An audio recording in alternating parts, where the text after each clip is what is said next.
I purchased a 3-bedroom condo in Toronto, Canada 5 years ago when I was in my second year of medical residency. Soon after the purchase, I rented one of the rooms to my roommate to offset the costs of the mortgage. I live in one room, she lives in the second, and the third is my study/office. She has been a great roommate from the beginning. We aren't necessarily friends, as in we don't do things together for fun, but we get along exceptionally well. The entire roommate/tenant relationship has gone swimmingly up until recently. A couple of weeks ago, my roommate broke the news to me that she is pregnant. The father was a fling of hers, who does not want anything to do with the child. My roommate has decided she wants to keep the child anyways, and raise it on her own. To me that seems like a huge challenge, and I admire her for it. The issue is, while I don't necessarily dislike children, I have no desire to live with a baby. While the condo is a fair size, I will most definitely be woken up by the babies crying at night. My condo is also where I like to come home to and relax, like a haven after a long workday. And the idea of coming home to a baby honestly seems absolutely chaotic. Especially since this isn't my own child, i.e. one that my girlfriend and I decided to have / was mentally prepared for. As difficult as it was for me to do this, I told her essentially what I've written here. And that it would be best if she finds somewhere else to live. I am not rushing her out or anything like that. I have given her 6 months notice. Since any later than that will come too close to the birth. She was honestly quite taken aback by this, and thought that I was being cruel. Her primary concern is that rent has gone up substantially in this city since she signed on with me. I haven't increased her rent since she moved in, so she's essentially paying 2015 rent. She works as a waitress, and will likely need to find a lesser apartment to keep within the same budget. A couple of other considerations are that she was out of work while restaurants were closed. But I did waive her rent for that period. All of the furniture is also mine, aside from her bedroom, so she would need to figure something out on that front as well. Aside from all of the child expenses. I understand her position, and I feel horrible about the situation, but I honestly can't do it. I haven't been able to give life much thought lately, as work has been quite busy. Firstly, I have a friend in real estate, and I'm going to see if they can help her try to find some affordable listings. Secondly, as I don't plan to take on another tenant after her, and can afford to do this anyway, I have decided I'm going to waive her rent for the remainder of the tenancy. This will hopefully give her a bit of a boost to get on her feet. I consulted an attorney to be 1000% sure, and this is perfectly legal. Since I live in the unit, the eviction laws are much more lenient. Her baby will become a toddler, and a toddler eventually becomes a school-age child. Will it really be any better to do this later on? When I came home from work today, I told her that I wanted to discuss the overall situation. Before I even began, she actually apologized to me for how she spoke to me, and for expecting that I would be okay for her to raise her child here. I told her that her apology is totally unnecessary, as her reaction was completely understandable considering the uncertainty of her future. I then told her that I would waive her rent for the REMA. My fiancé, James, and I have been together for 3 years, planning a wedding for October 2016.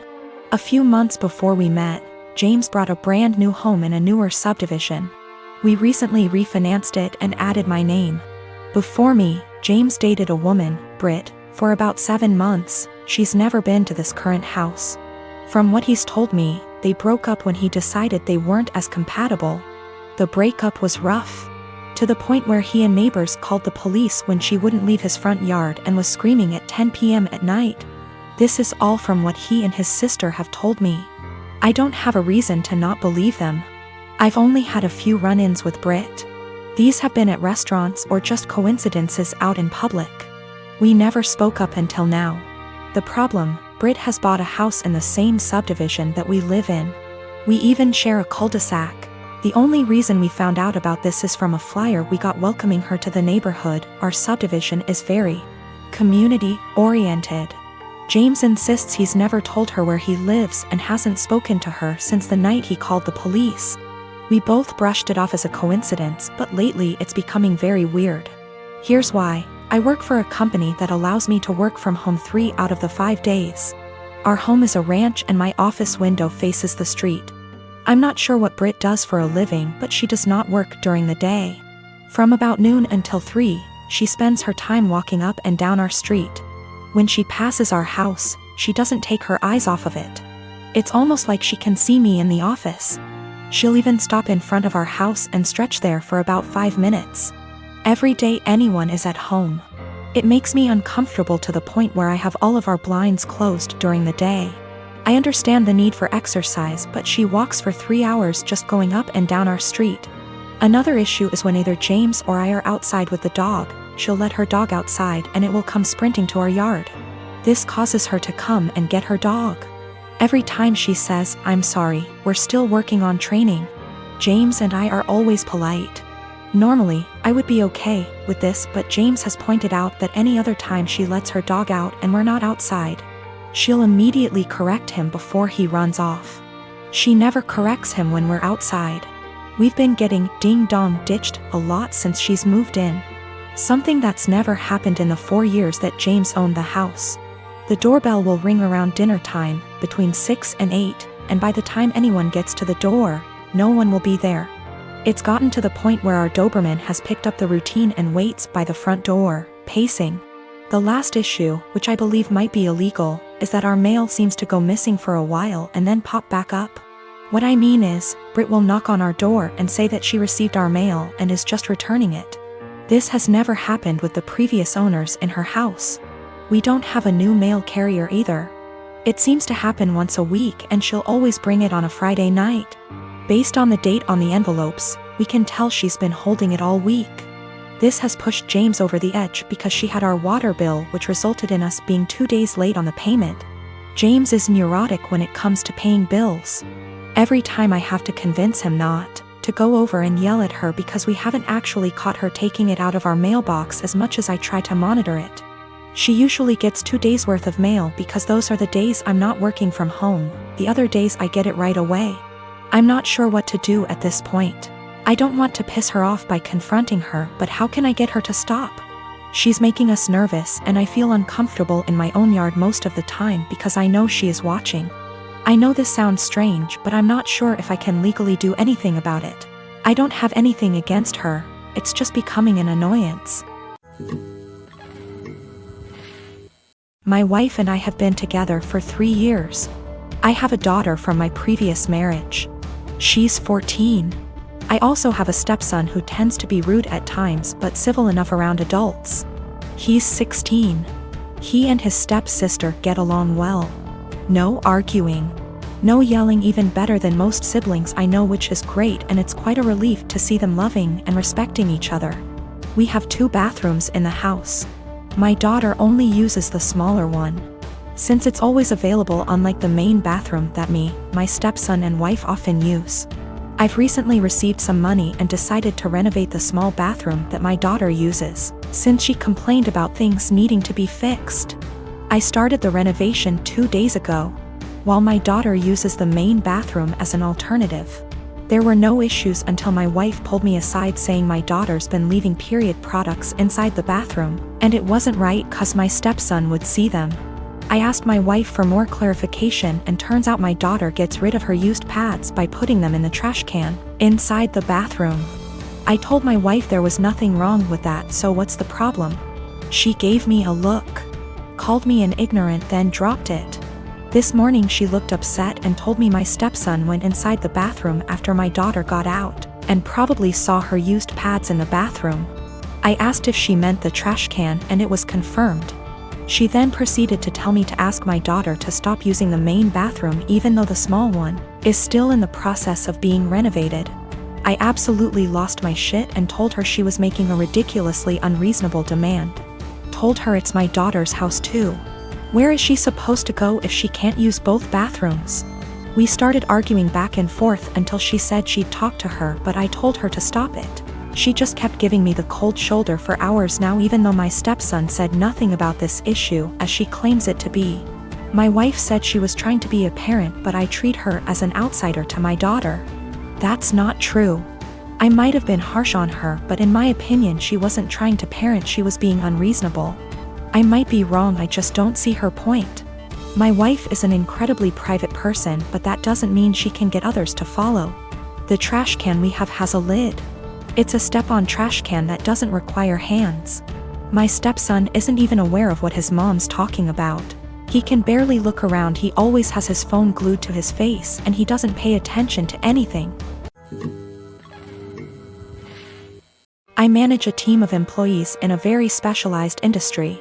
The employees are hired on 2-year contracts that are mostly automatically renewed. Salaries are fixed for the duration of the contract, but raises are negotiated at time of renewal. There are no non-competes. I have one employee, Sarah, who requested a meeting with me last week to discuss a possible raise. I informed her that it is a little early as her contract won't expire until Jan, and I would be happy to discuss it in November. She told me she would like to discuss it now as her current salary does not reflect the amount of work she is doing. So I set up a meeting with her on Friday and told her I will hear her out. To her credit, she gave well-thought-out presentation listing the average salary in her field, the extra responsibilities she had to take on, and the extra revenue she was able to generate, etc. In the end, she asked for a 19% raise to stay on.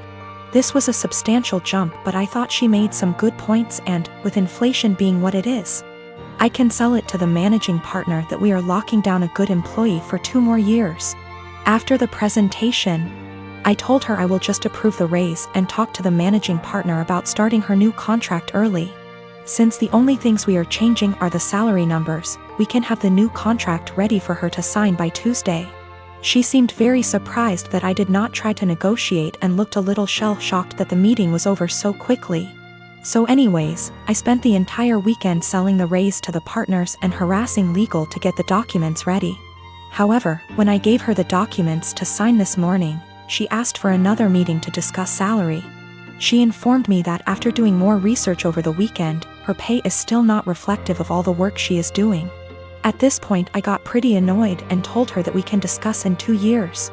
I thought that was the end of it, but after lunch she came to my office with 3 offers letters she received from our competitors. One in our city with a salary that is 2 to 3% higher, and 2 from other states that are 8 to 9% higher. She asks for the new salary to at least match the competitor in our city to stay. At this point I got very frustrated and told her that she is now free to work for our competitor, because her contract with us will not be renewed. She called me in, and left crying, immediately telling all her coworkers that I fired her for asking for a raise, which obviously caused quite an uproar. My wife thinks that I am the because I could have just said no. She probably had the other offers for a while and was never going to actually leave. She recommended that I offer her back the new contract. Anyways, I am contemplating going back to the office tomorrow and offering Sarah her new contract again. But I just felt like the relationship between us is ruined after this whole situation. Her currently contract is negotiated 2 years ago, which is why there is a discrepancy in pay with the current offers. There are also a lot of reasons for differences in salary even within the same city. Perhaps less PTO, maybe more responsibilities, maybe they lock them in the contract for 3 years instead of 2. Which is happening more and more now. Maybe they have a non-compete, or maybe they are better. I can't say. Her contract expires Jan, so she has plenty of time left at the company if she wants to finish out.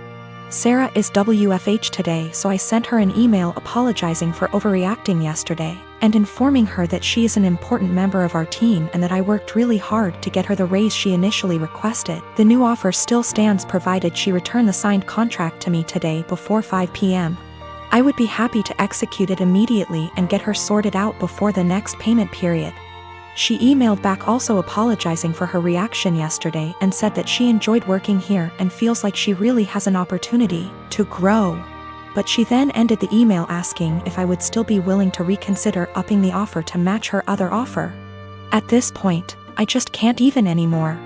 I basically ignored her email, and at 5:01 p.m. with no signed contract from her, I sent an email to the managing partner I was talking to all weekend. Hope this email finds you well. I am writing to inform you that Sarah has elected to decline the new contract as it is written. She has informed me that she received an offer from our competitor with a salary of XXX. I have attached a scanned document of the offer letter with this email for your convenience. She has requested that we match that salary to retain her services as our current offer is insufficient.